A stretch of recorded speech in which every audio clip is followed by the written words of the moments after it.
Okay, so can we start? Yeah, go ahead. I think everybody remember you from the last lecture, so Yeah, I think. yeah. So today we are going to talk about conflict dynamics and human security and governance. And basically, my background is also I have a master's degree in conflict management from Haifa, University of Haifa in Israel. So, Okay.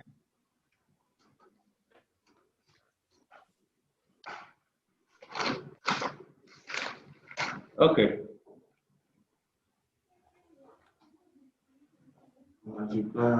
So,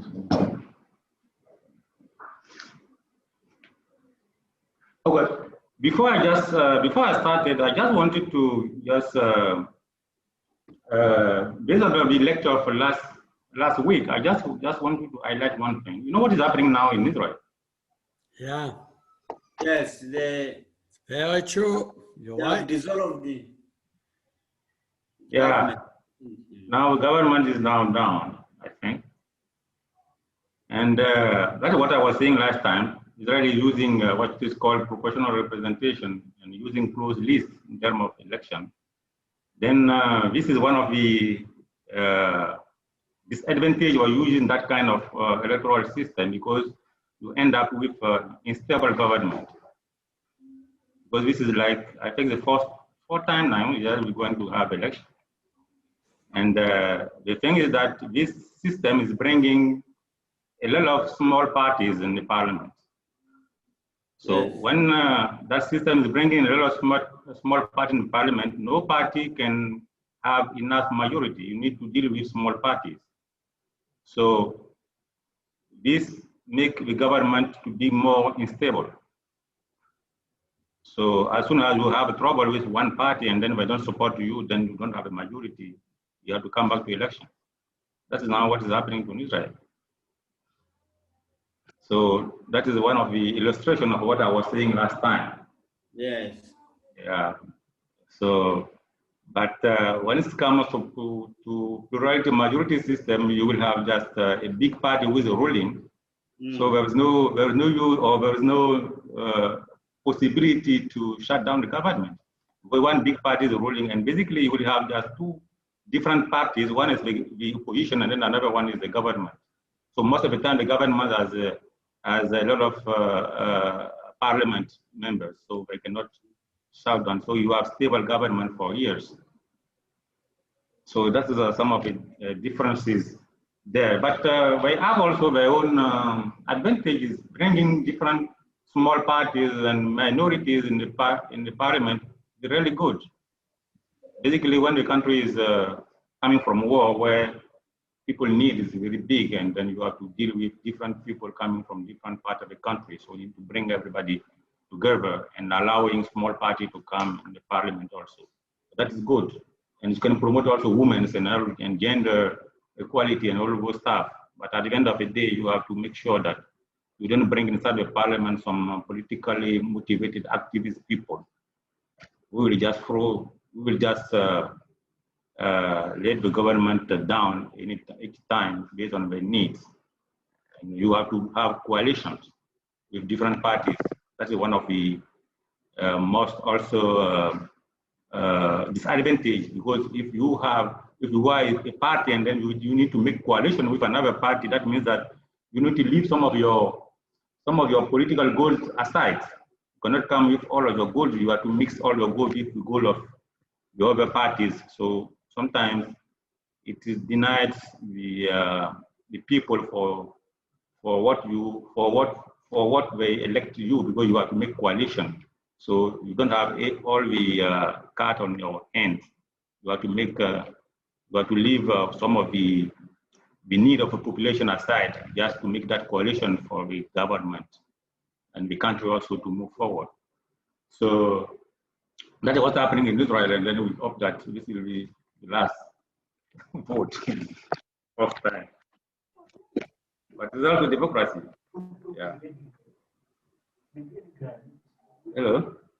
Yeah, Drama, I think it's I'm very glad that you're talking about it. It's I was tuned all night to see the result last night in Israel, and it was very amazing that the voting was like 3 members out of the coalition decided against the ballot. And that's the way it really got to be turning that kind of a vote to, that the government will be, they're going to election. Amazing dynamics, very amazing dynamics. Yeah, that is it. And I just want to show you guys this book. If you can, those who are really interested in politics, how to run for political office and win. So if you want to be a politician, then you want to win. So we can see it, Raman. Yeah, how to run for political office and win. Yeah, it's a great book, and you have speech from Obama, speech from Bush, speech from Clinton, and all those stuff. You can also buy it. And I have also a book of the last book of Obama, The Promised Land. You can also buy that book. Very good. This guy is speaking about from where he starts from until he became a president. Very important.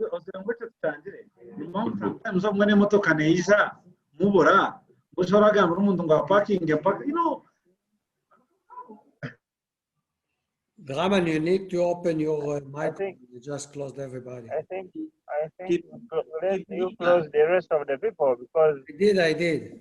Go ahead, Raman, just open yours.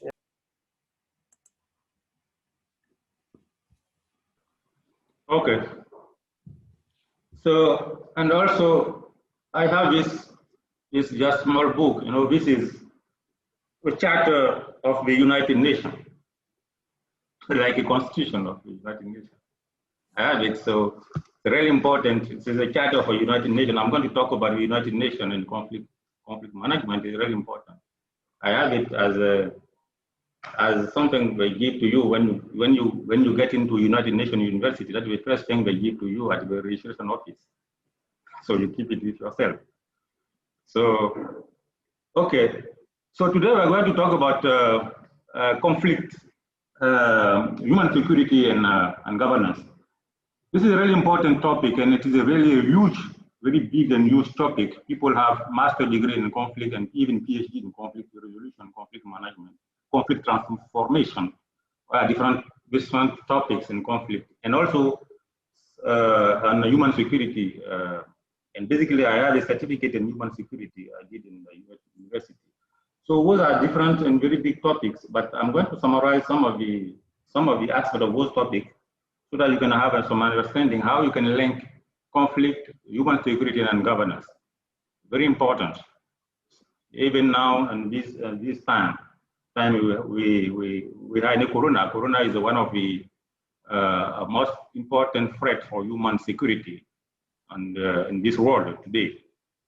So it is really important to understand what is human security, how it is linked to conflict, and how also it is really linked into governance. I have sent you a lot of PowerPoint. I'm not sure that I'm going to cover all of them, but it was really important that you get those PowerPoint to have additional knowledge, and also some of the things you can review when you have time. So coming to conflict, as I said, the conflict dynamics. Conflict is a really dynamic thing, because today 90% of our conversation we have is a really conflict-oriented conversation. And believe me. So every time we talk, it is something related to conflict. So conflict is something dynamic, but it needs to have conflict or to talk about conflict. You need to have two different parties. Most of the time, most of those parties comes to conflict because they have incompatible goals and different interests. Interest can be political interest, interest can be cultural interest, interest can be religious interest. So it can also be resource interest. So interest can have different formats, but conflict starts between different parties. Both parties can be states. They can be people, like a human being, that's me and you, can have conflict. And there can be also conflict between different groups in different cities. You as a town clerk, you can have conflict with different groups, and your cities have a conflict. So different groups can come to conflict. You can have community conflicts.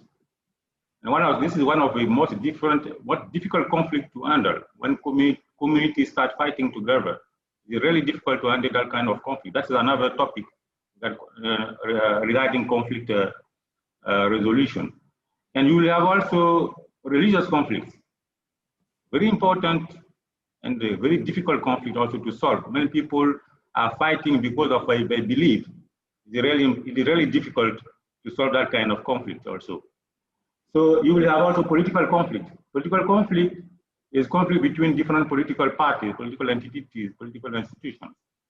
And most of the time, when you can see, when there's election, we have always political conflict. And most of the political conflict turn into community conflict. Most of the time, they try to use ethnic dimension to melt in that conflict. And also some of the time, religious aspect also can come in. So those conflicts are so dynamic, and then they have different aspects which make them very different, and all of them are also very different way to solve them. You cannot solve a community conflict as a way you want to solve a conflict between two states. It's a very different way to solve it. You cannot solve an ethnic conflict as a way you are solving a community conflict. So it's really different. And conflicts are really some of the things who are really dynamic. Conflicts are really dynamic because interest can change. While conflicts is going on, interest can change. Interest of people can change. You can have also different actors and new actors joining the conflict, making the conflict more difficult to solve because they are bringing new interest inside this conflict. So conflicts don't just see conflict as a static thing. It is a dynamic and a social dimension. That is why solving a conflict is really difficult. Most of the time people are talking about managing conflict, not solving conflict. Because most of the time conflict we think are really solved can come out later on. So it is really different, it is really difficult to assess a conflict. This is another subject which is called conflict analysis, how you can analyze a conflict and then how you can have some proposals in terms of trying to manage it, or you want to transform that conflict, or you want to solve that conflict. So you need to do what we call conflict analysis before you know really what you really need to do with that conflict. So that makes really conflicts as a dynamic aspect. So you need to look at conflict in a dynamic way. How we can really deal with such conflict. And most of the time people think that conflict is really bad. Conflict are not really bad things. Conflicts are really, some of the time conflicts are really good. You need sometimes conflict in the community, in the country, even in the society, because they can help to improve some of the regulation in the country. Maybe the law, you can try to have a new law. They can help to improve even the life of the people, because you need to take care of some of the need of the people. And they can also lead to development. They can also lead to even in transformation in the country, in the city. So conflicts are not really bad thing in the general point of view. But most of the time, conflict becomes really bad when we now start talking about violence. So when the violence comes into conflict, then conflict start becoming a bad thing. And violence itself, it has different aspects. Sorry, are you scrolling your slide? Yeah, just to make sure it's working. Good. Go ahead. That's fine. So talking about violence, violence has different aspects. You have what we call physical violence and what we call structural violence and cultural violence. So when people start talking about violence, we need to make sure that what kind of violence are you talking about. In physical violence means that when conflict brought out in the country, physical violence means that arming just to harm someone, just to wound someone. That is really physical violence, using gun and shooting people, using physical fighting. All of those are violence, and all of those are really what we call direct violence. And you have also indirect violence, what's called most of the time structural violence. Sometimes you cannot see the conflict. There is no really direct violence between different parties, but there is what we call structural violence. This is a kind of structure on the country which makes some of the minority people not to access to some of the basic things they need. For example, they cannot access to food. They cannot access maybe to clean water. They cannot access even maybe to government, because the government has put some of the structure which cannot help those people to access to some of the position in the government office. This is called structural violence. You not see, this is not a really direct violence when you are seeing people killed with guns or burning people out, but where is the violence? Some of the people are now under some kind of a violence which can not lead them to have access on some of their needs, to fulfill some of their rights. So this is a kind of structural violence which most of the time it's come when the direct violence ends. Most of the time when the direct violence ends, then the structural violence then starts. It's happened some of the time in the country when there is a conflict and then one party just win the conflict. And both parties now they are in the power. And they make it difficult for people in the other parties just to get some of those things they need. Make it difficult for them to access some of the commodities or some of the position in the government or some of the position in local staff. So it's difficult for them. Most of the time they target maybe most of the time political motivated people. Most of the time some of the minority people, religious people are targeted, and they make it really difficult for them to access some of the worst thing they really need. And the first violence is cultural violence. You know, in some of the culture, beating a woman is cultural thing, but it's violence. But it is based on the culture of the community, some of the communities. So those different aspects of the violence are really those in which conflict most of the time is really embedded. So conflict really is not really a bad thing, but it becomes really a bad thing when really you put in this conflict what we call direct violence. Because most of the time you will still have cultural violence based on the culture of a people. And also in the country there is also some structural violence which always exists in different countries.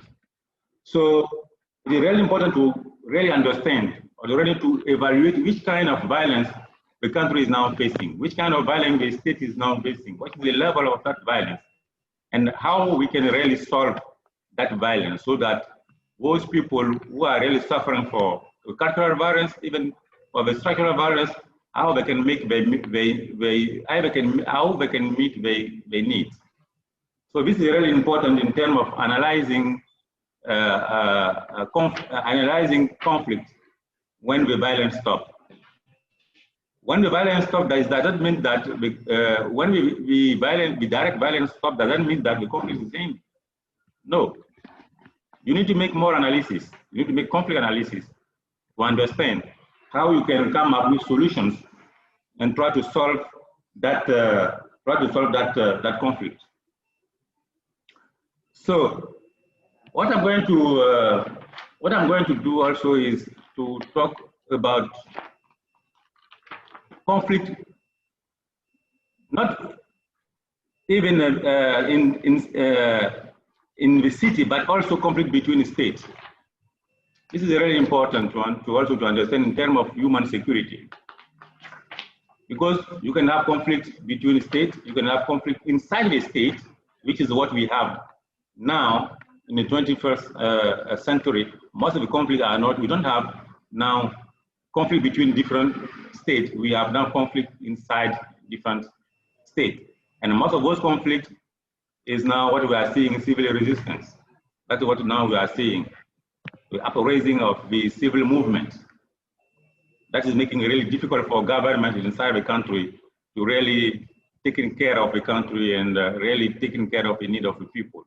Because most of the time, you have those politically motivated movement starting civil resistance inside the country. That is the form of the conflict now people are facing, and it has really a lot of dynamics, political issue inside, social issue inside, but also embed some of the environmental issues also. So, but I just want to have a focus on conflict between states, which is really also one of the important things to understand. Most of the time, states go to conflict. And it is really very important to understand how you have to go to conflict, and if you are in a conflict, how you can really deal with conflict when you really start conflict.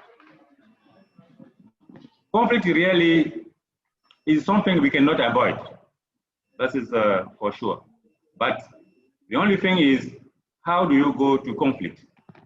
And what I'm going now to talk to you is also important when you are leading a city. You need to understand some of those aspects. It is applied to countries, but it's also applied to governance of the cities. Really important when you are facing violence movement inside your city, how you deal with those violence movements. And this brings us into what we call the law of the conflict. It is really important to understand that conflict is really something which is really guided by law. You don't just start conflict because you really like to wage a war. No. If you want to go to war, you need to really understand how you have to go to war. So there is some of the guiding principle in the law of armed conflict, which are called, one is what we call jus in bellum, and another one is jus ad bellum. Jus in bellum means how you go to war, just how you wage the war, and jus ad bellum is how you go to war. To go to war, it is really important to understand that to go to war, you need to make sure that going to war is the last result. Last result means what? It means that it's the last. That's the last opportunity that we have. We don't have any other alternative. That's the last alternative. So war should be the last alternative. For any war, you need to make sure that if I'm going to war, that's the only alternative I have. That's what you need to guide people who just really wanted to go to war. And another thing is the proportionality. It's really important that if you go to war, you need to make sure that, and this is one of the most important things, you need to understand when you are trying to face civil resistance and political movement in your city. People are trying, people are doing political movement in your city. How you face those movements?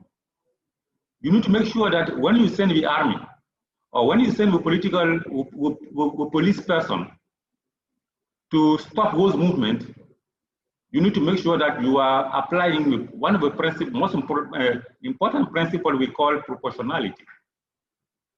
you cannot bring political people or military people to just stop a political movement or a civil movement with people without any guns or anything in their hand to arm people. People who are just doing some free demonstration in the city. You cannot send military people with guns. It's not possible.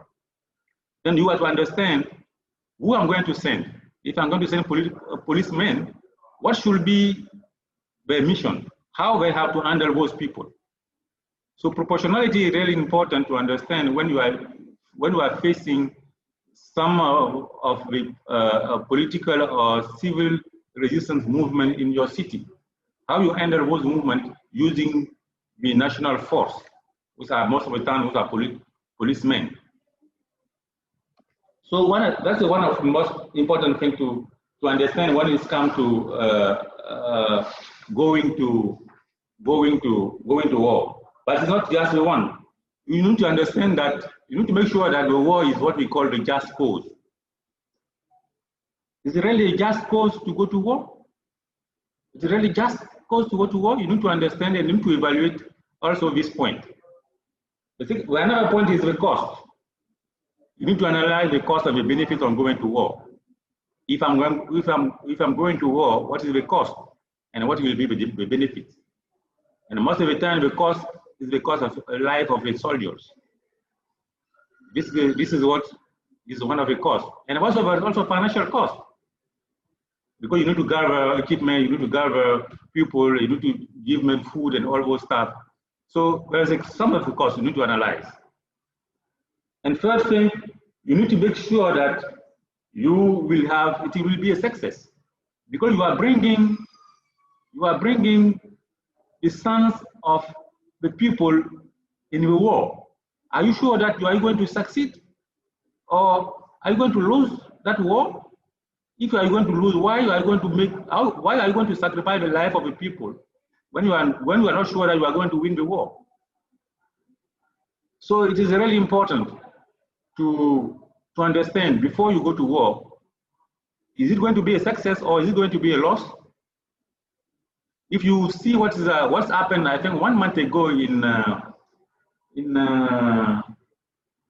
there was a war between I think Armenia and Azerbaijan, right? There was a war, I think last month ago, between two different countries. There was, I think, Azerbaijan and Armenia, I think, something like that. So they start that war, and most of the time, I think, most people win, and Armenia, I think, they lost the war.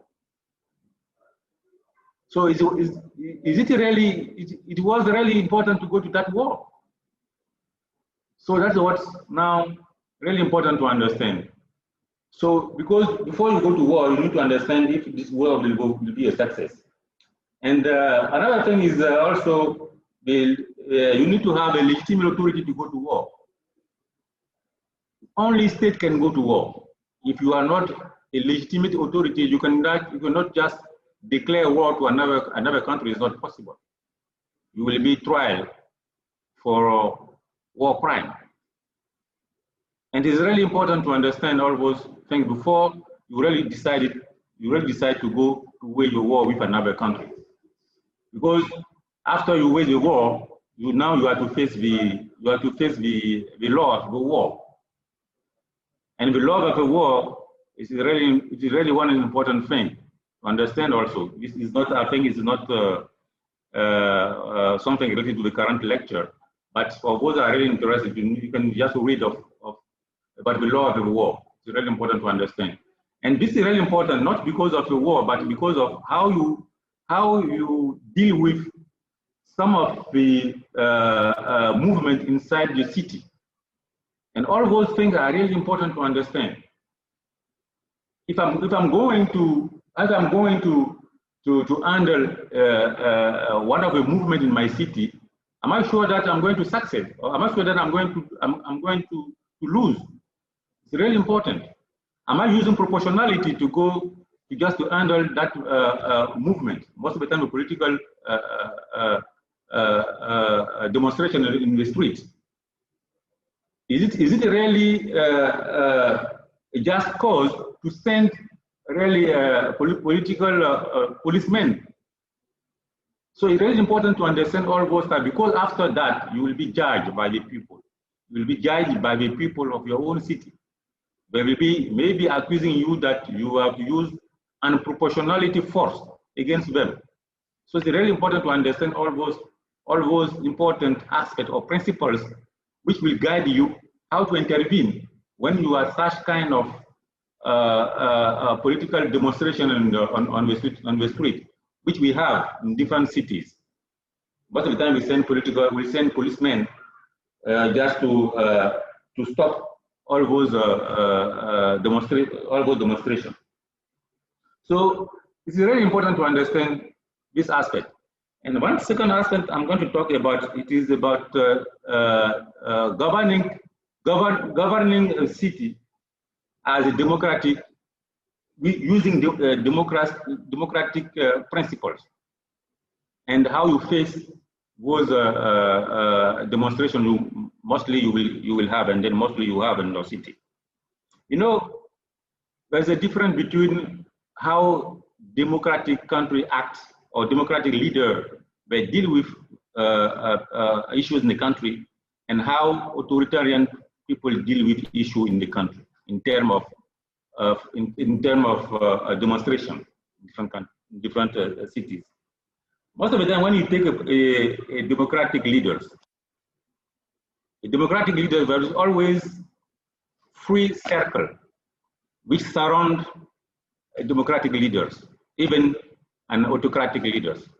The first circle is a really big inner circle.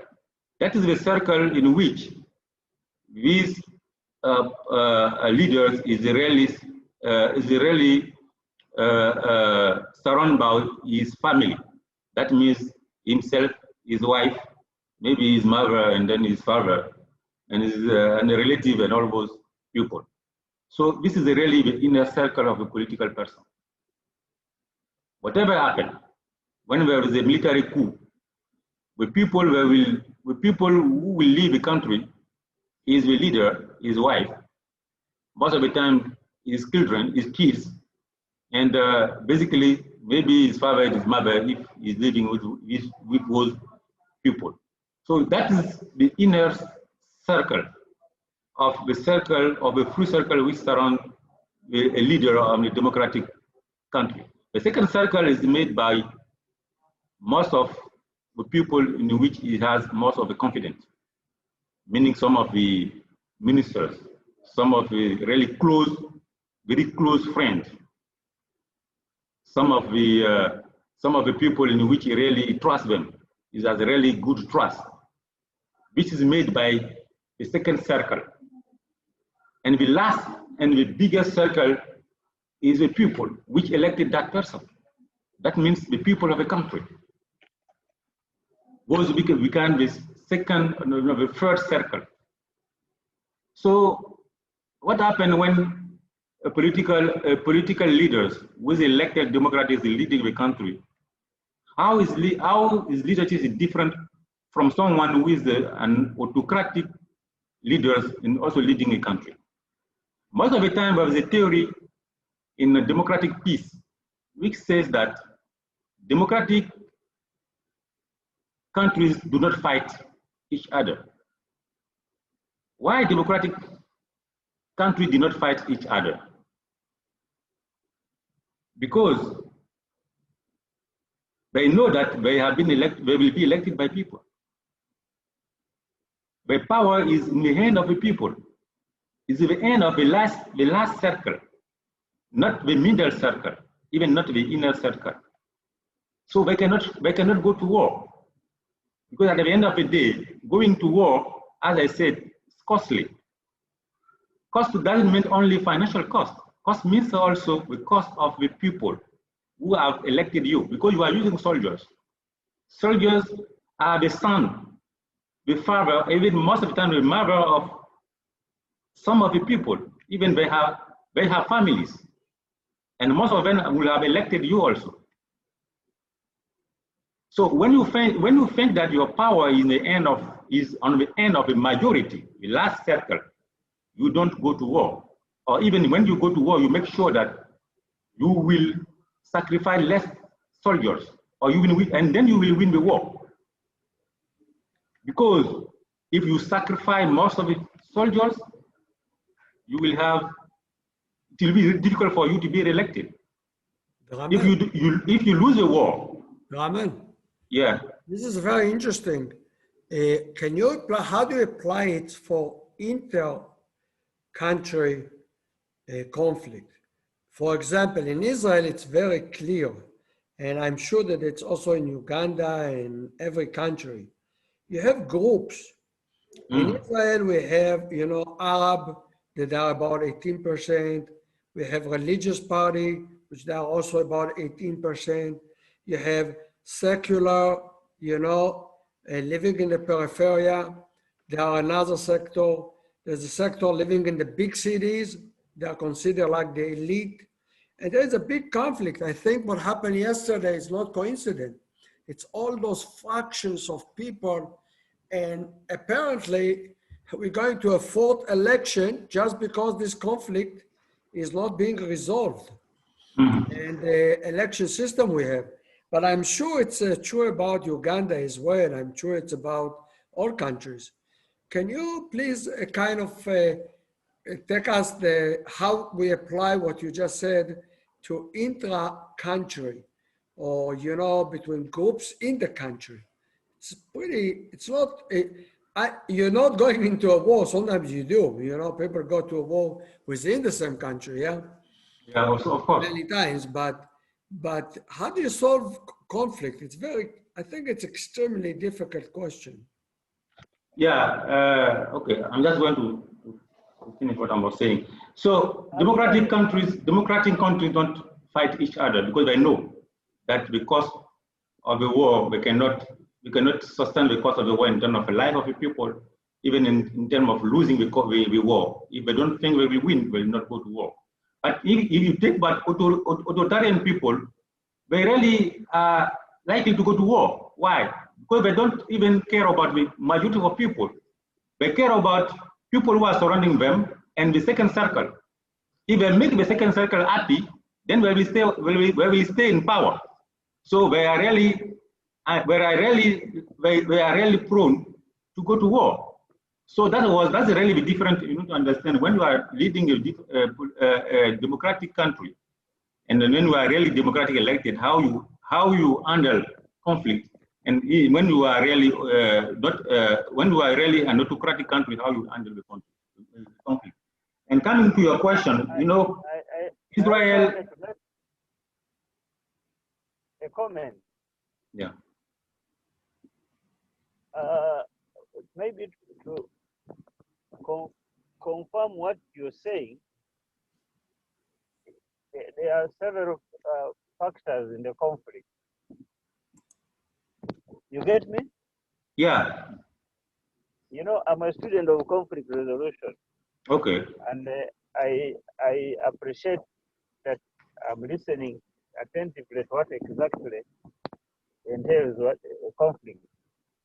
And the factors that and the actors we are talking about are three to me in a conflict. The actors themselves, for example, the leaders of these nations at conflict,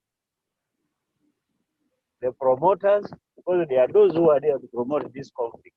They have to run this way to ensure that these guys are at conflict. And then the beneficiaries, they are those who benefit from this conflict all the time. If there is no conflict, they are not settled because they know they will not sell the gun, they will not have a side to take and steal the oil, steal the food. So these actors, these three factors to me, they other factor, the last one is a small one, is very feeble. And the people, the losers, the communities, the ones they're talking about, the ones they shoot at when there's a conflict, those who die, you know. But I'll keep listening, then I'll make further contribution. Okay, you know, regarding the actors of the conflict, there can be a lot of actors in one conflict based on the conflict itself, the nature of the conflict itself. There's not just two actors. You can have many actors. It depends on who is getting what. So coming to Israel conflict, you know, Israel conflict is now becoming what we call in conflict, intractable conflict. You need to live with that conflict. Most of the time, conflict which become intractable, you need to live with them. And when you are living with the conflict, it means that you will not solve the conflict. You cannot solve the conflict. You have to manage the conflict. So Israel has come to a stage where we are not talking about conflict resolution in Israel, we are talking about conflict management. So how you live with that conflict, and how you try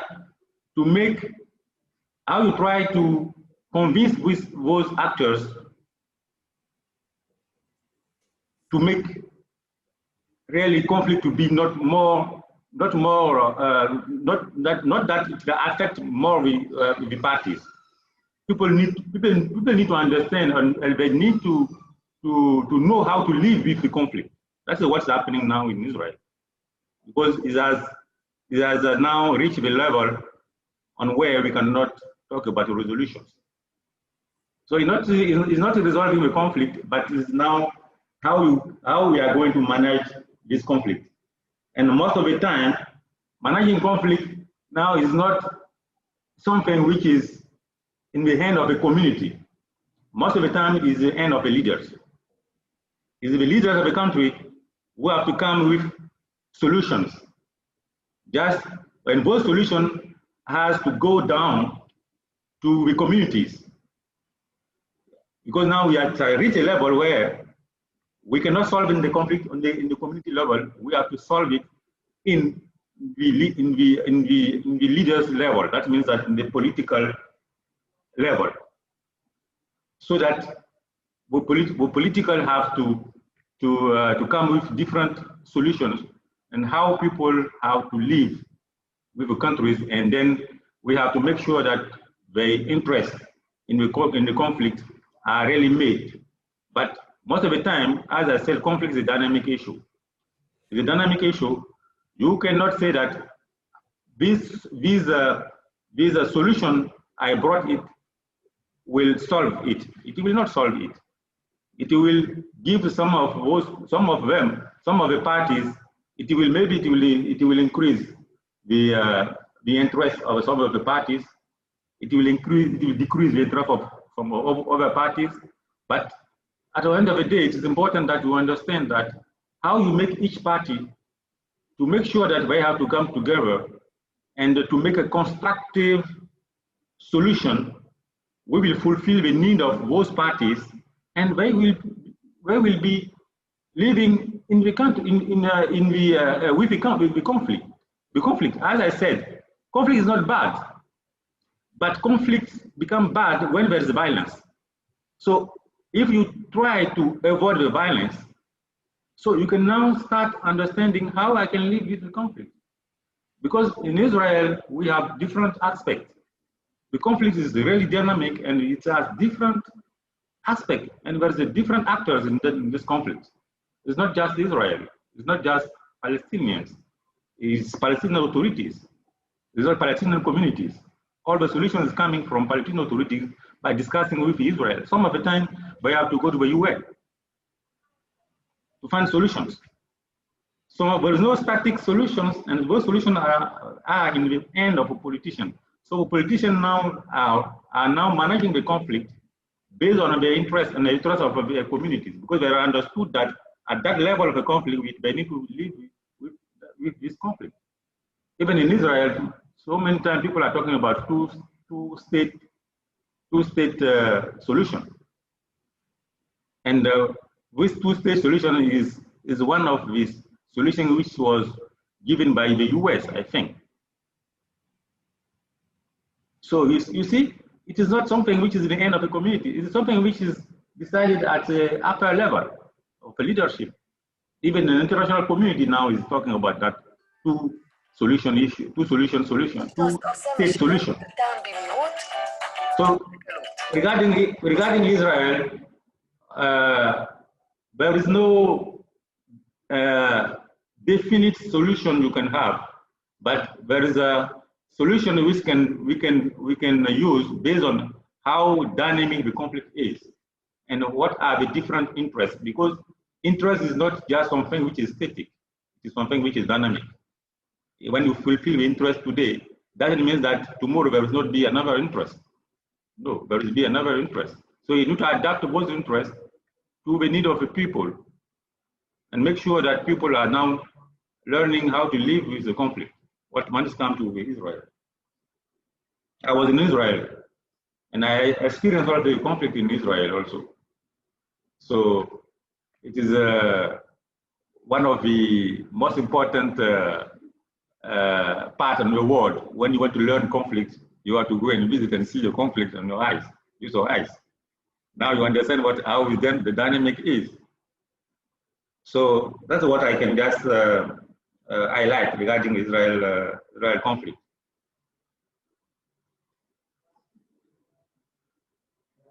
Okay, regarding conflict also, conflict at different stage. You know, conflict starts and then it emerges, it escalates, and then there is a point where it reaches a settlement, and after that, but that is when that's not the end of the conflict. From that point, it can go up again. So that's the dynamic of the conflict. So for each stage of this dynamic curve of the conflict, you need to come up with different solutions.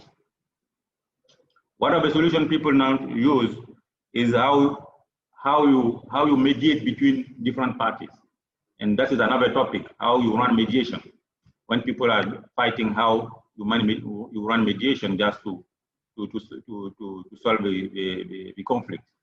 So for each different stage of the conflict, you need to bring different solutions. And for each solution, you need to know exactly when you need to bring that solution. That's how you have in this axis, you have time. When you have to come as a mediator, on the beginning of the conflict, in the middle of the conflict, or when the conflict is escalating. So you need to understand. But in the literature, there is no, in the literature of a conflict mediation, there is no time. There is no time scale where you need to come into a conflict. Most of the time people said, first of all, people need to end the violence. When the violence ends, then you can just start talking about peaceful resolution of the conflict. But it's open, it is a really big door which is open, how you intervene as a mediator inside the conflict and try to solve it. If I just to give you just one small example, when someone starts fighting with his wife, when do you think you can come and solve the conflict? At the end of the fighting, when the wife is dead? At the beginning of the fighting? Because what happened is most of the time, you know, what happened is that when people start fighting, or even when conflict starts, everybody thinking that it's going to win. Because when you win, you take everything. You have a power on that party. So people keep fighting. So most of the time, they go to sit around the table when they understand that they cannot win. Each of them understand that they cannot win. Then they realize that we have lost a lot of people, we have lost money, then it's time to discuss. So unless the people who are fighting understand that they are in a situation where they cannot win, any of us cannot win, we're not going to go to the table of a discussion. So what happened in conflict resolution, most of the time what people do, and most of the time when superpowers do, when they come into a conflict, they try, before the conflict ends, they try to support the weak parties so that they can make each of them at the same level. Because if I'm weak, and if you have a power, we will come to the table of a negotiation when the weakness parties accept to come to the table. As long as the person which is weak is fighting, even if you are a stronger party, you need to keep fighting. So most of the time, you need to escalate the conflict. You need to bring more power to a weakness party, so that you put the two parties at the same level before you start discussion, before you start mediation. That's why we see most of the time in what is happening in Syria, in Libya, and so on, when the superpowers start intervening. Unless you have that equal power between the two parties, you cannot run a mediation. It is true. When two people start fighting, the one who is really powerful will not stop fighting. When the weakness person is keeping the fight, you have to go to that fight. So that's one of the controversial part on resolving some of the conflict. So I'm going to move on one of the another topic, unless there is one question, someone want to ask a question. You know, this topic is so big. I have to go in different different aspects to try to come up with different relations so that you can understand how the relations are. So what I'm going to emphasize now, I'm going to show you this chart. You know, when you look at this chart, what you can recall from this chart is that now, even in 21st century, we are not talking again about conflict between states. Now we are talking about conflict inside different states. That is what now we are seeing. The green chart. That's what it's showing. The conflict between states now has gone down. Nobody talk about conflict between states now, because most of the countries now are becoming democratic countries. Because so they don't want to go to war again. They understand how war is really costly to them, how they can lose next election when they go to war. So most of the time we are not seeing countries fighting each other. What we are seeing now in this 21st century is that conflict now are inside of different countries. That's what we have now in different countries. And if you see, that's what brings us into human security. Really important. That is how make people to understand that the security of the people now has become very important, because the government now has started killing their own people. So now we are moving from conflict to human security. How human security come inside the conflict. So if you see this chart, you can also understand that most of the time, even when you take armed conflict, most of the time the green one and the circle which is around the green one are what really materialize direct conflict deaths. That means that when people start fighting, when countries start fighting together, that is what shows how many people die in the war field. But the biggest one, it says non-conflict death. It is really big than even when countries are fighting together. People who die inside the country without conflict. There are so many people who are dying now inside different countries even if this country is not fighting a war. But if a country goes to war, see, that's the green one, which shows that this is the amount of people who will die. And the second one is says that people will die by collateral damage. But this red one is telling you that this is non-conflict death. But where this come from? This has come from the government killing its own people. And this is where human security starts from. How we deal with those people who are dying in our countries. How we deal with human security. How we make those people secure. This is the responsibility of the governments. Now, you see, governance is coming into now conflict, into human security. So that is where the role of a government starts. How do I make my people safe? So human security is now becoming one of the biggest topic and one of the biggest challenge for people who are now leading, who are now governing people. They are not going to war anymore because now they are becoming democratic countries. But people are dying. More people are dying inside those countries, even if we are not going to war. How this come? Why is that? Are we really taking care of our people? What is missing in our governance? What are we not doing? We have been elected to fulfill the need of the people, to give them food, to give them health care, to give them security, to protect them. But how come most of them are dying? Are we doing what we really supposed to do while we are being elected? Are we fulfilling their life, their needs? So that's where human security comes inside. So how we secure our own people? So human security is no more to secure the border of the countries. It's no more to secure the state itself from the outside people, from another state who are attacking us.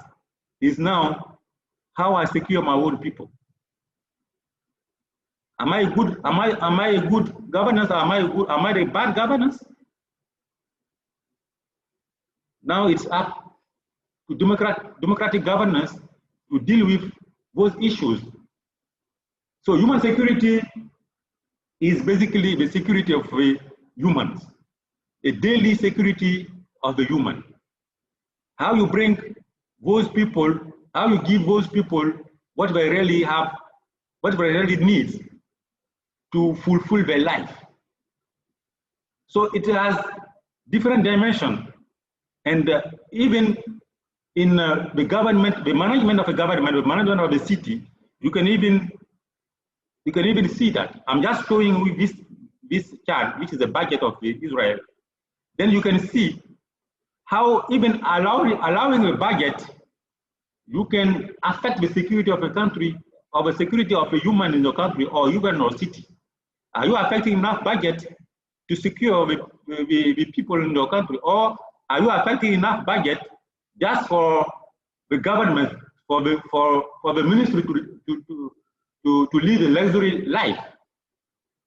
So even planning your budget, you can understand how you can deal with the security of a human in your city. So if you see Israel budget, how it is affected. So you see social security, how much money is affected in the social security in Israel. Homeland security now is small. We are not affecting enough money. Education, Ministry of Education, Ministry of Defense, see? Death payment.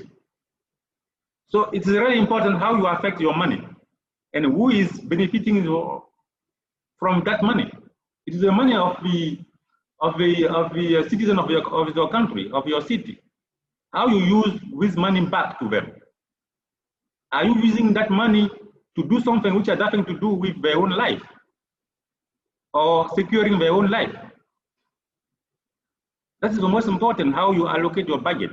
Even if you are in a city or you are in a country, you need to see that you are taking care of the need of the people, the security of the people. And the human security have different dimensions. So one of the two important principles of human security is the freedom of want and the freedom of fear. So people in your country should be safe from chronic threat, such as hunger. You cannot say that you are leading a city or you are governing a city when most of the country now are suffering from hunger. It's not a good governance. And disease, now we're talking about corona. What step are you taking? What kind of policy in terms of health are you taking just to save the life of your people from corona? That's the security in health security of the people.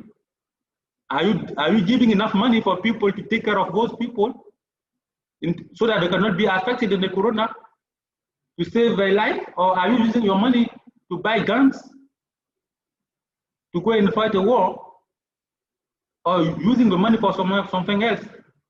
So they should be free from diseases and free for economic and food.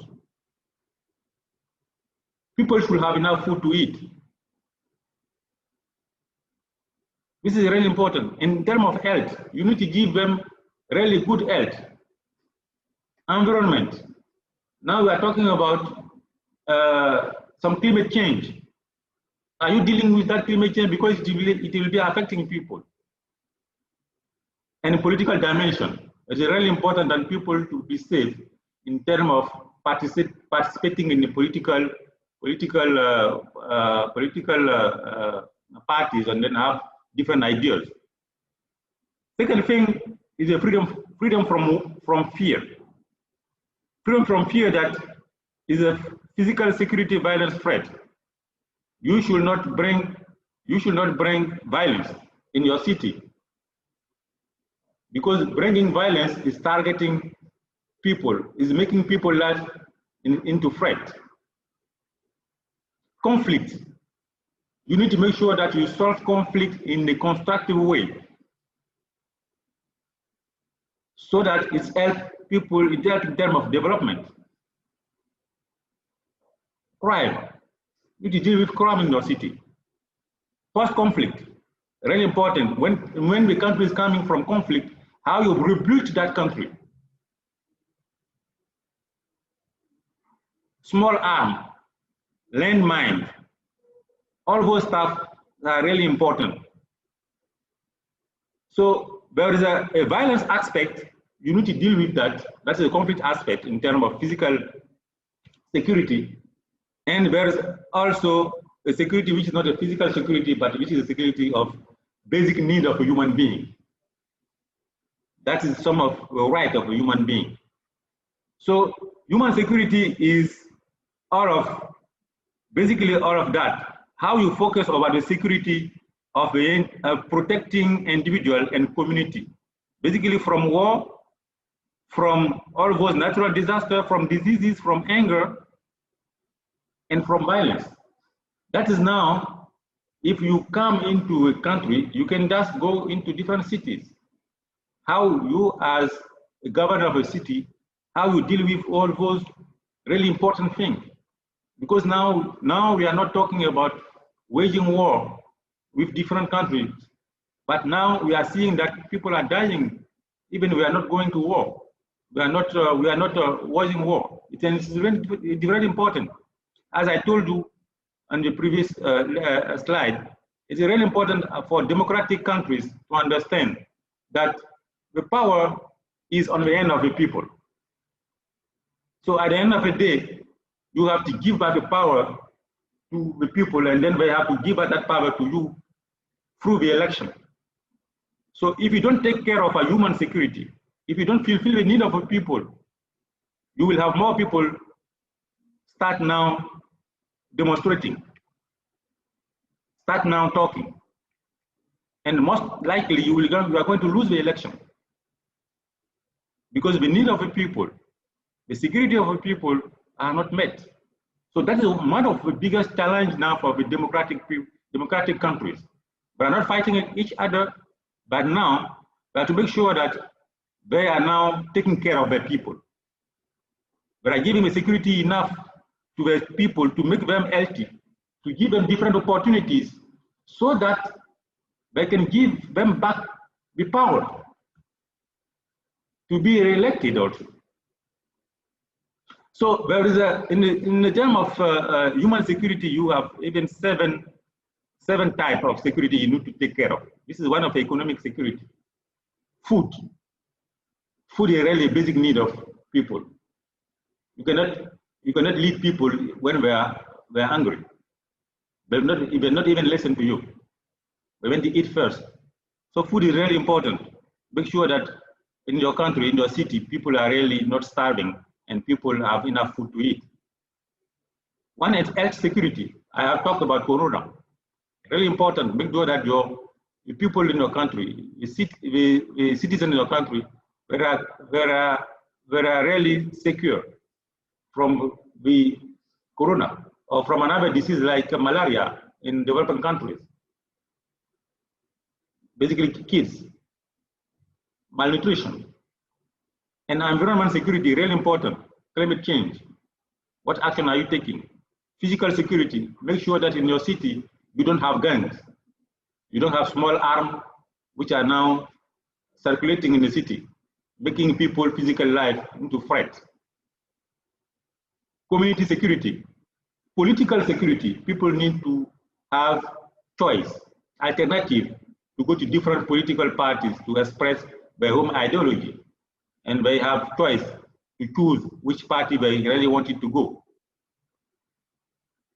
So, so all those are really important. And most of the group who are really most of the time targeted in terms of human security, who are really with need.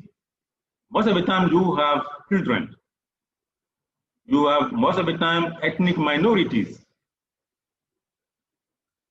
People who are in conflict in different communities, elderly people. And now we are now seeing in different countries the LGBT community is now growing. In some of the countries, people don't want to see them. But it's very right.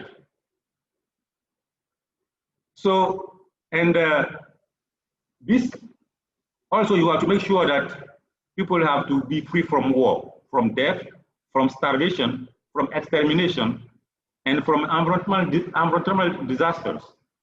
You have to keep your people out of all those different important things, which can have a different impact or negative impact into their life. So,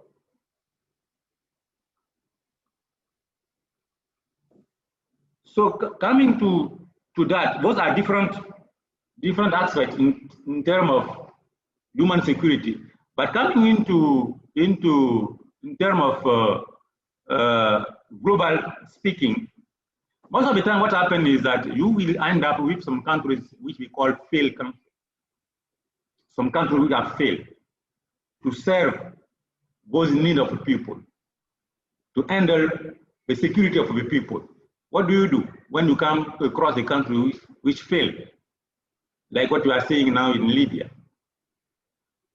How you deal with those countries? The government itself has failed. Someone needs to take the lead. Because the right of the people is a universal. People need food. People need education, they need health. They need security. Who is going to give them this security when the government which has been elected has failed? Now it's come to a time of the international community, what we call the UN. Now the UN needs to intervene in those countries to make sure that those people, they have a basic need. They have a life is secure. That is why some of the time you notice that UN has to intervene in different countries to stop the war, or because the government because the government is failed to fulfill its duties to its citizens, the UN has to intervene. That's why in 2005 I found what we call R2P, the responsibility to intervene in failed countries.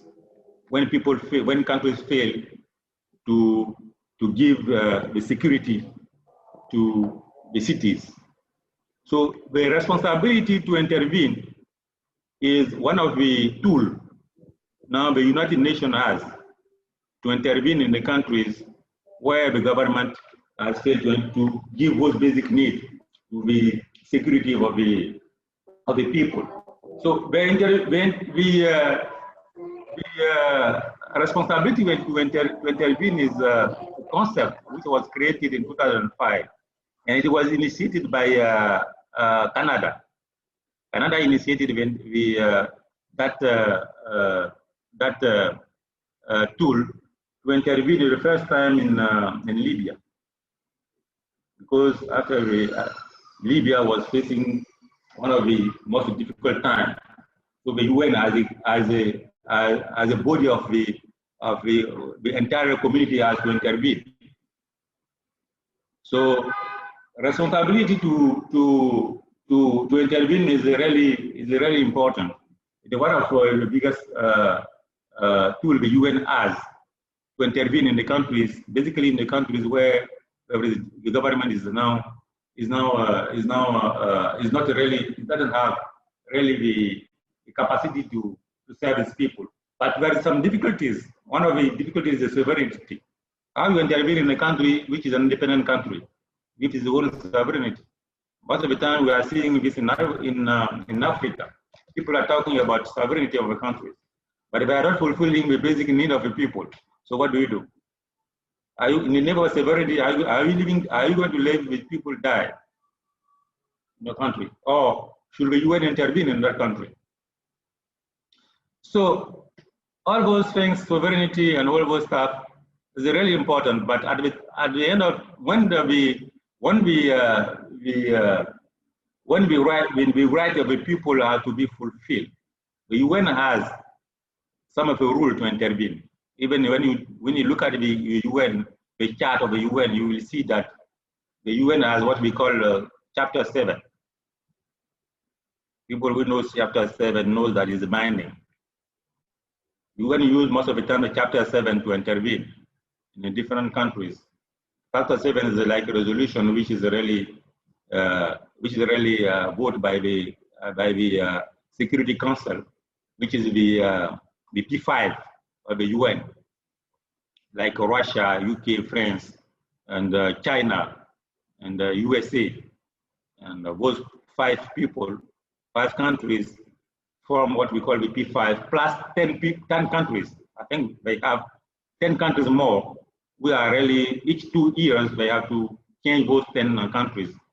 And they become the P5. And then there are those who are really running the entire, on behalf of the entire community, are really supposed to intervene in the country where the human security is in the threat, just to give to those people the basic needs. So on the top of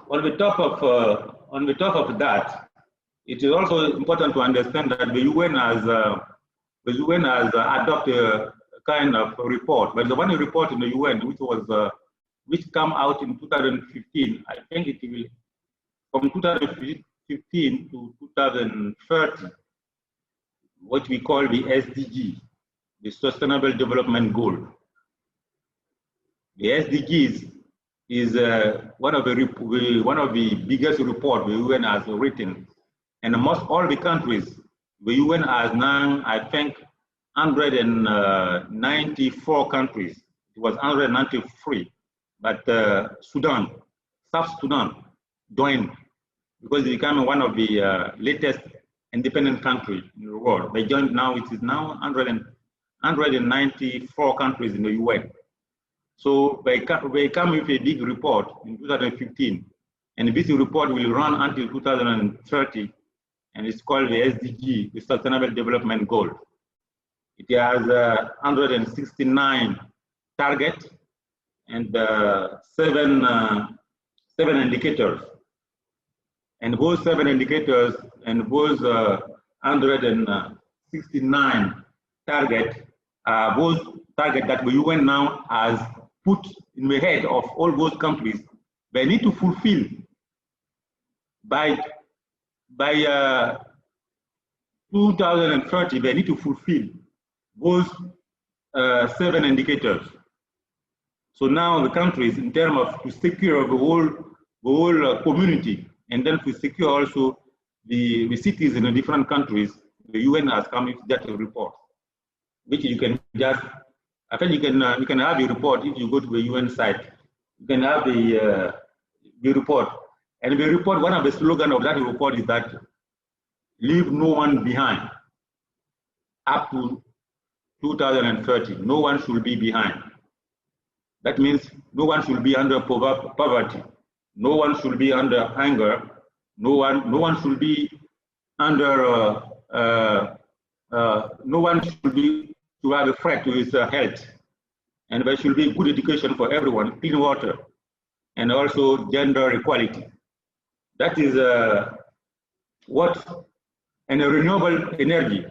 That is what UN has as a report, and each country has to fulfill all the indicators to make sure that the security of each individual in each country will be taken into account based on this report.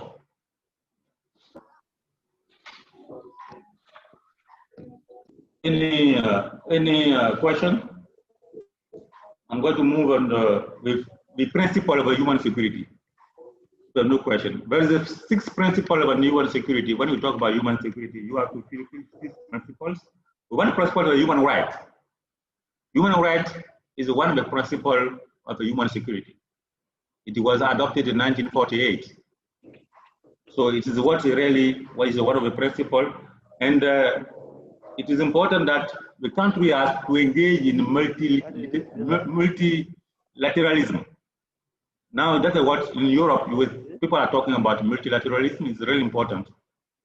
We were talking about bilateralism. Now we are talking about multilateralism. This is one of the most important part of the human security principles. And we should also have clean and transparent elections in countries. Elections should be free and fair, clean and transparent, which is one of the principles also for human security. So talking about human security also is related to how people come into office. Very important. And you need to have also a legitimate political government.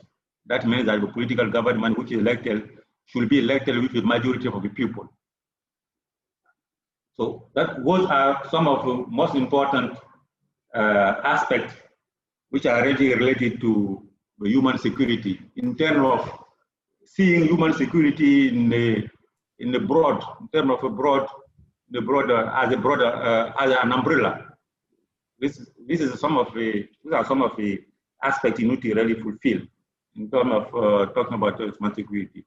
And another part of this is now what we are facing, even in West Africa, I think in East Africa, we are facing is terrorism. Terrorism is one of the most important aspects which is now affecting the security and the life of the people. Because we are targeting innocent people. We are not talking about fighting against state. And state now has to fighting against non-state actors. And these non-state actors will now become terrorist organizations. Terrorist organizations are now spreading. They are spreading in different countries. In West Africa, we have terrorist organizations spreading in Mali. Now they are spreading in Niger, in Mauritania, in Burkina Faso. Now, those people, are now targeting the life of the people and making it difficult for government to even to govern, because they have become one of the important threats of the life of the people, threat on the security of a human inside of the different cities. How do you deal with terrorist organization? I think two days ago, Boko Haram has acted in Nigeria, kidnapping more than 500 kids out of school, going to school and taking those kids into a bush for like one week. As a governor, when you are governing a city, how you deal with all such issues? They are threatening the security of the humans, the life of the people. You need to deal with them, because if you don't take care of them, they will affect you as a governor, that you are failing to serve the need of the people, that is the security, physical security of those people. Killing villagers in the village, taking women as a hostage. And those people are acting inside countries, not outside of our countries. How come those kind of organizations can spread like that? But is there any complicity between those people and the government? How do you deal with those such threats? Because it's really important. So this has become one of the biggest issues, which is terrorism. It is really important to understand how they behave, what is their motive. But most of the time, you cannot understand why those people are acting like that. What is the end of killing people randomly? Taking small kids from school, inside school classrooms, coming with big trucks, vehicles, and just take all those 500 kids to a bush in a city where the government is supposed, or the governance of this city is supposed to give the security to those kids, children. And I think last 2 years, 3 years, we have seen also Boko Haram has taken girls into a bush from schools. So the government now in that state is failing to ensure the security of our people. The human security is individual security day by day, not just physical security, but also those kind of security, how you can just save the life of those kids, how you can make sure that those kids are really secure when they are at school. So it is really important to deal with this terrorism organization who are really now flourishing, spreading in Africa. This is very sad. We used to see terrorism in Europe, in America. Now terrorists are coming in Africa. Now they are now trying to get one of their stage in Mali, in the north of the Mali, when France and the US and the UK are fighting in the north of the Mali. Why? Because different countries, Iran, Mali, have failed. Some countries have failed. All those people are coming from Libya, even from Syria. Now they're trying to come and sit in Africa. So terrorism is one of the important aspects which are now affecting countries inside. We are now growing inside the countries. And it's also more important to understand that the UN also has taken one of the resolutions to fight against those terrorist organizations, which we call counter-terrorism. I have a chance to work with someone from the counter-terrorism community from the UN. There is one resolution which has been taken by the UN after the 9/11. You know, the 9/11 has changed the world in terms of human security. We which most people did in US, is one of the aspects which shows that how the life of people is into threat.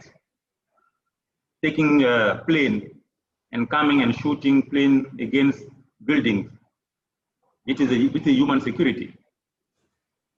So how you can secure the life of the people in different parts of the country. So the UN, with the leadership of the US, they have taken a resolution. We need to take a break. I apologize. Can you just finish this topic and we can take a few minutes break? Okay, I'm going to finish that. So the United Nations has taken a resolution, and after the 9/11, it was the I think November 8 November 2011. They took a resolution which is 1373, resolution 1373. If you have a time, you go to the United Nations website, you will see United Nations resolutions. Resolution 1373, taken on the 8th November 2011, after the 9/11. This resolution has changed the real world, positively and also badly. You can read the resolution, you will see. You know, this resolution was taken in 3 minutes in the United Nations Security Council. But they used 3 minutes to take this resolution. Most of the time, resolution in the UN, they have 9 steps to go before they took one resolution. But this one was taken in 3 minutes, based on the leadership of the US. It was starting, I think, it was starting in 10 a.m. Yeah, 10 a.m. And it's finished 3 minutes after it was voted. It's a resolution which deals with terrorism. And it is really important why I said it is now affecting the life of people also, because it gives the right of each state to deal with terrorism. Terrorism doesn't mean that people who are just inside terrorist organization, also individual people. If you are called or if you are arrested and then you have been just targeted as a terrorist, then you are in trouble. It gives opportunity to different countries to use whatever means they have to get out of terrorism in the country, even if it is an individual person. If you are doing something which is related to terrorism, you will be gone through this resolution. And the most important thing that they did not give any definition in what is terrorism. Each country has to come with its own definition, what they call terrorism. So it gives a really kind of power to people or to government to deal with such a really important aspect, important topic. And it also gives a threat to the security of the people. It is really important to understand this aspect. So this topic, as I said, is one of the biggest topics. And I have a lot to say, but I cannot just cover everything in just 1 hour and 1 hour and a half. But I think that I have just gone through different, just important aspects. And if someone has a question, I can just, is really free to ask. I will try to reply any questions. But I think David had a question also from last time. David. Yes, doctor. How are you? Hey, you're getting a sophisticated hairphone now. Hold a second, I'll put mine too. Yeah, I'm at my home now. Yes, Doc. You had a question last time to Dr. Draman. Yeah. Remember, you wanted to ask him something. Yeah, sorry, I came a bit late. Let others ask. I'm trying to recompose the question properly. I'm going to ask it.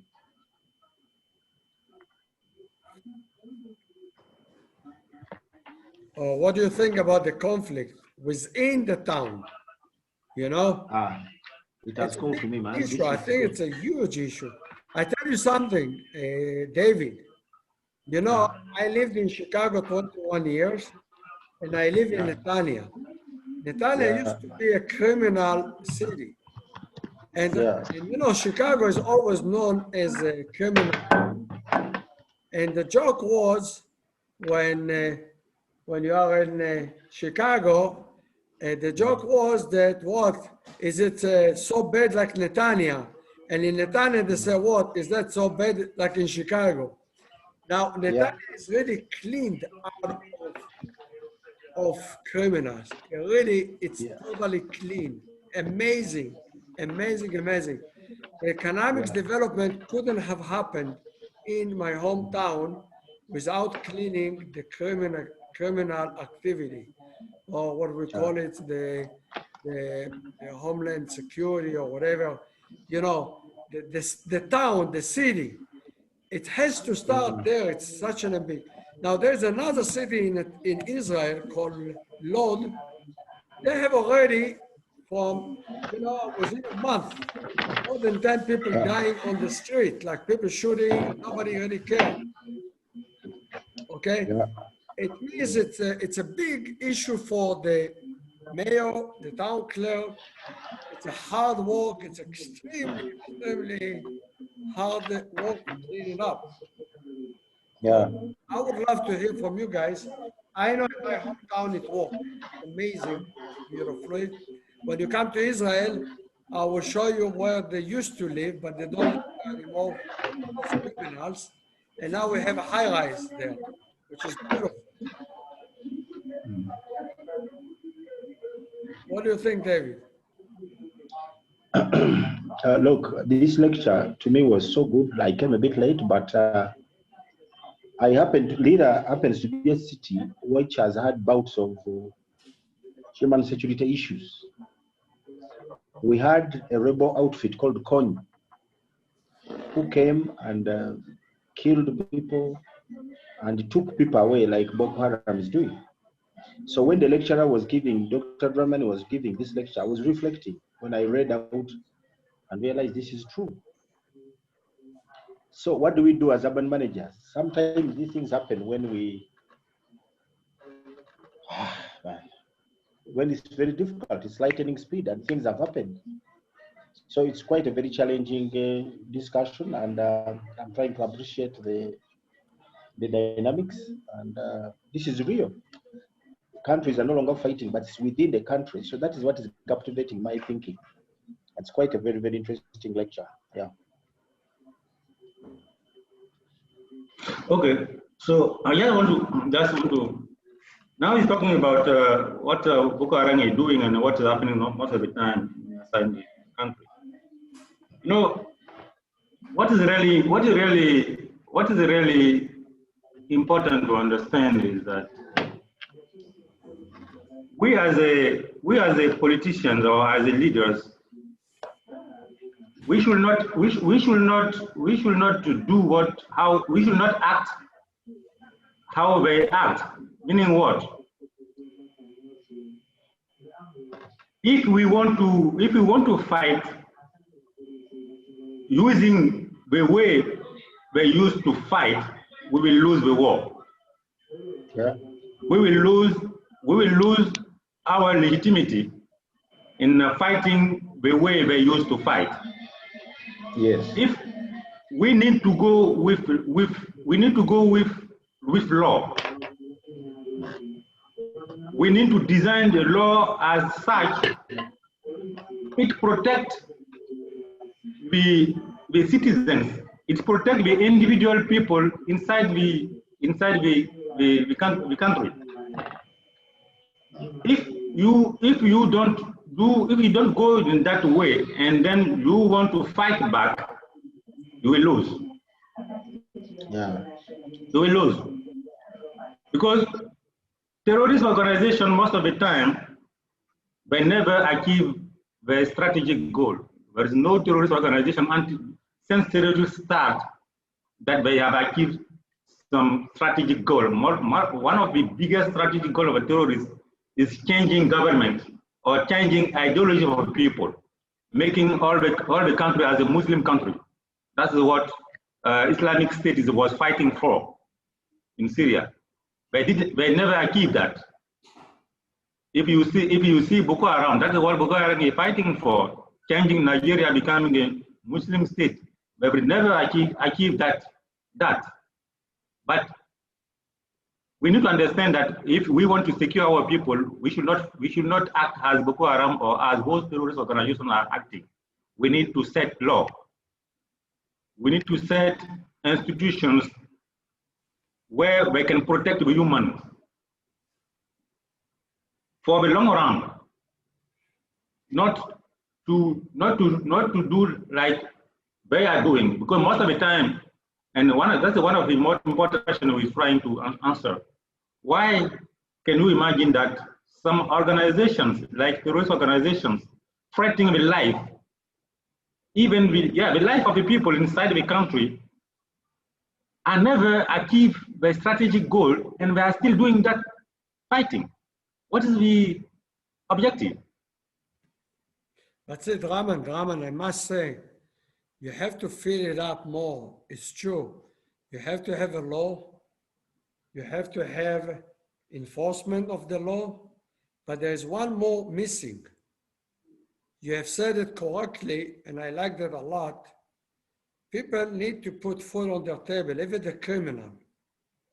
Even the criminal, he needs to put the food on his table. And how would you do it? I tell you, I talked about Chicago and I talked about Netanya. And thank God, honestly, I think maybe because in both places they had really excellent mayor. In Chicago, the father was a mayor elected. It's not like, and truly people love the father, Mayor Daley, and the son. Together, they were about 55 or something like that years. Now, the south side of Chicago was a maze. Very criminal, very like a slum. Come with me to Chicago, I will be more than happy to show you. It's one of the most developed area in the city now. You can't buy a house anymore because it's so expensive. But they didn't introduce income also for the criminals themselves. Help them to give them license to open, restaurants and those kinds of things that they like, okay? And really, big time. The same things I noticed happening in my hometown, Netanya. What she has done, we have a lady mayor. She took the area that was totally run down, turned it to a park of high tech. And nobody can open a restaurant, nobody can open those kind of businesses that bring jobbers. And that's the way she changed the city totally. Amazing. I think it's a beautiful example.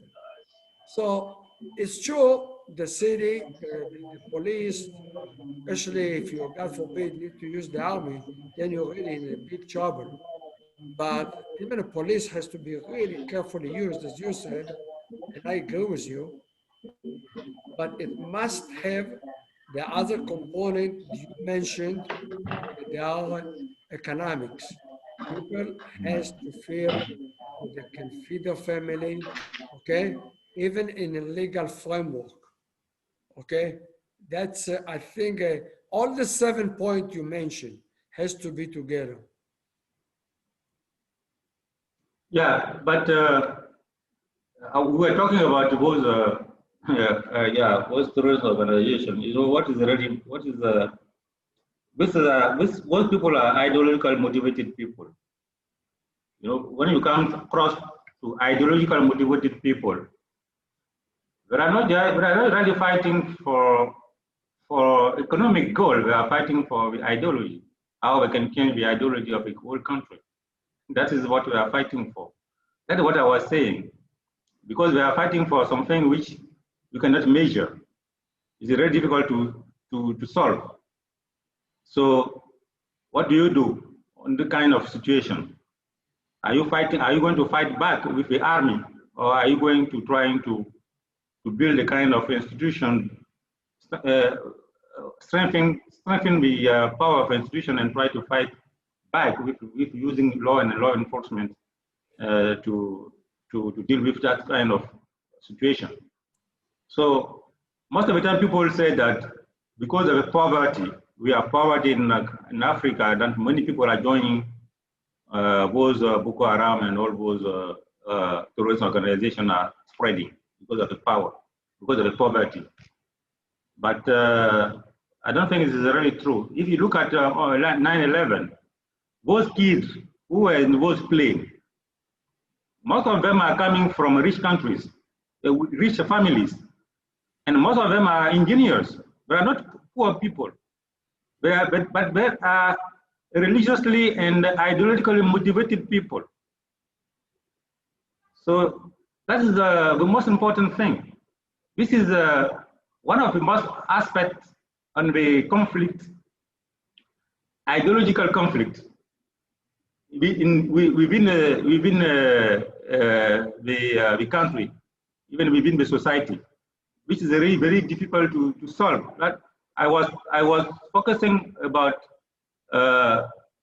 community conflict, religious conflict. Religious conflict means ideological conflict also, and ethnic conflict, which are very difficult to solve. But regarding those terrorist organizations and how you bring them into the table, this is another issue. Because when you talk about the democratic countries, most of the time people used to say that democratic countries don't negotiate with terrorists. You know that Trump was saying that they don't negotiate with terrorists. It is really important. It's a democratic rule. Are you going to negotiate with terrorists, or are you not going to negotiate with terrorists? So if you decide to negotiate with them, so you become a weak part in the eyes of people you are leading.